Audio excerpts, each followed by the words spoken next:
పుష్ప 2 మాత్రం 1800 కోట్లు సంపాదించింది. అదేంది ఐటీ రైట్ చూస్తే మాత్రం చాలా తక్కువ చూపించుకుంటున్నారు.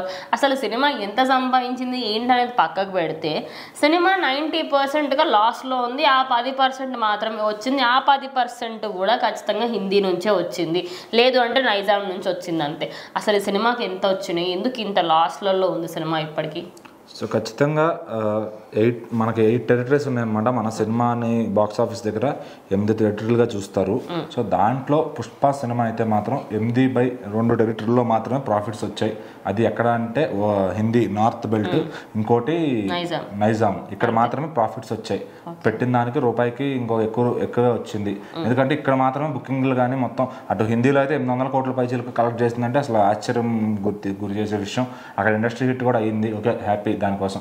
బట్ మిగిలిన చోట ఏంటి, అక్కడ డిస్ట్రిబ్యూటర్లు అందరూ కూడా నాశనం అయిపోయారు ఖచ్చితంగా. అంటే వాళ్ళని ఎవరు మళ్ళీ అంటే సినిమా దగ్గర మీకు సినిమాకున్న బజ్ చూసి మీరు ఇంత రేటుకి అమ్మారనమాట.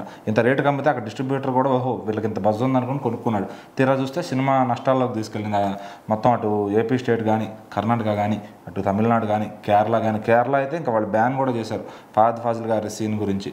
సో మరి అట్లా ఈ రకంగా అంత వరస్ట్ కంటెంట్ అనేది పెట్టుకుని వాళ్ళు ఏ రకంగా ఇంత బిజినెస్ చేశారు. సో మరి అక్కడ జనం ఎంత టికెట్ రేట్లు పెట్టబట్టి నైజాంలో కానీ హిందీలో కానీ డబ్బులు వచ్చింది తప్ప నార్మల్గా అయితే ఏపీలో కానీ అటు కానీ అందరూ సినిమాని చూడాలన్న ఇంట్రెస్ట్ కూడా వాళ్ళకి లేదు. సో ఆ టికెట్ రేట్ల వల్ల కూడా వచ్చిన రూపాయి ఎక్స్ట్రా వచ్చినట్టు కనపడుతుంది అంతే.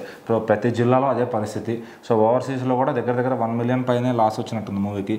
సో అసలు అంత బిజినెస్ అనేది ఏం చూసుకుని చేశారు. నిజంగా అల్లు అర్జున్ గారు ప్రీవియస్ మార్కెట్తో చూసి కదా చేయాలి. సో ఈ సినిమా ఏదో హైప్ ఉంది కదా లాగేస్తుందిలే అనుకుని ఇష్టం వచ్చిన రేట్లకు అమ్మేసి సో చివరికి నష్టాలను మిగిల్చారనమాట కొనుక్కున్న వాళ్ళకి. ఇదైతే కరెక్ట్ కాదు. మరి మైత్రి మూవీ మేకర్స్ వాళ్ళు సినిమా రిలీజ్ దగ్గర నుంచి అయ్యేదాకా కూడా మొత్తం ఒక డిస్ట్రిబ్యూటర్లతో అంతా కూడా గొడవే జరిగింది. ఇంకా హైదరాబాద్లో అయితే ప్రసాద్ మల్టీప్లెక్స్లో కూడా సినిమానే వేయలేదు. ఎందుకంటే వీళ్ళు అడిగిన ఆఫర్ వాళ్ళకి నచ్చలేదన్నమాట. ఎందుకంటే ఇప్పుడు టికెట్లు డబ్బులు మాకు ఇచ్చేయండి, ఇంటర్వెల్ డబ్బులు మీరు ఉంచుకోండి అనే ఆ బేరం ఏదైతే ఉందో అక్కడే వాళ్ళ ప్రొడక్షన్ వాల్యూస్ ఎంత చీప్ అనేది అర్థమవుతుంది. సో సినిమా డబ్బులు పెట్టి బాగా తీస్తున్నారు. సో మంచిగా ప్రమోట్ చేసి మంచిగా వచ్చిందంతా చూపించుకోండి. సో ఏదో అవతల ప్రొడక్షన్ పెద్ద నెంబర్ వేశారు కదా మనం కూడా దాటేయాలి, మన హీరో ఫోర్స్ వల్ల మనం ఎక్కువ నెంబర్లు వేయాలి, ఇదంతా చేయడం ఏంటంటే అది మొదటగా మోసం వస్తుంది అనమాట. నిర్మాతలకు ఎక్కువ కాలం కొనసాగాలి అంటే ఇప్పుడు దిల్ రాజు గారు ఉన్నారు, రూపాయి నష్టం వచ్చింది ఒక సినిమాకి, ఇంకో సినిమాకి రూపాయి నష్టం రాకుండా బ్యాకప్లో పెట్టుకొచ్చి ఫైనాన్షియల్ వాళ్ళు కొనుక్కున్న వాళ్ళని సేవ్ చేశారా లేదా. సో అది ఆలోచన పద్ధతి అనేది అలా ఉండాలి. సో అక్కడ రూపాయి ఎక్కువ వస్తే దిల్ రాజు గారు కూడా తెచ్చి మరీ అమౌంట్ ఇస్తారు వాళ్ళు. అట్లాంటి డిస్ట్రిబ్యూటర్లను ఆయన సినిమా చేసే సినిమాని అంత క్వాలిటీగా అమ్ముతారు. సో నిజంగా నిర్మాతల్లో నెంబర్ 1 అంటే దిల్ రాజు గారే.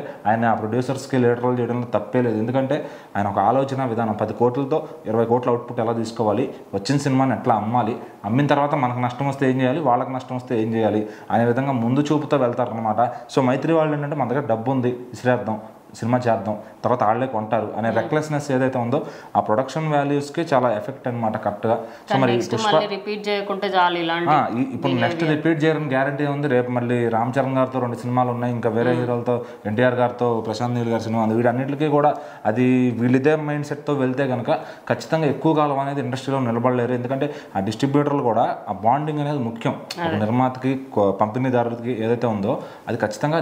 ఇప్పుడు మీరు ఒక సరుకు తయారు చేశారు, ప్రొడక్షన్ ఒక చిప్స్ తయారు చేశారు అనుకుందాం, దాన్ని అతను ఒక షాపుల్లోకి తీసుకెళ్తాను కదా డిస్ట్రిబ్యూటర్ మీది ప్రొడక్ట్ వెళ్ళేది. పర్మనెంట్ డిస్ట్రిబ్యూటర్లు ఉన్నారు, దిల్ రాజుకి చాలా మంది ఉన్నారు. కానీ మైత్రి మూవీ వాళ్ళకి ఇవాళ ఒక రోజు ఉంటే రేపు మళ్ళీ వాళ్ళ ఇంకో సినిమాకి ఇవ్వడానికి ఇష్టపడరు. సో మరి వీళ్ళు ఎవరు కొనకపోతే చివరికి వాళ్ళే దిగుతున్నారు. వాళ్ళు దిగితే అది ఇంకొక మాఫియా టైప్లో అయిపోతుంది అనమాట.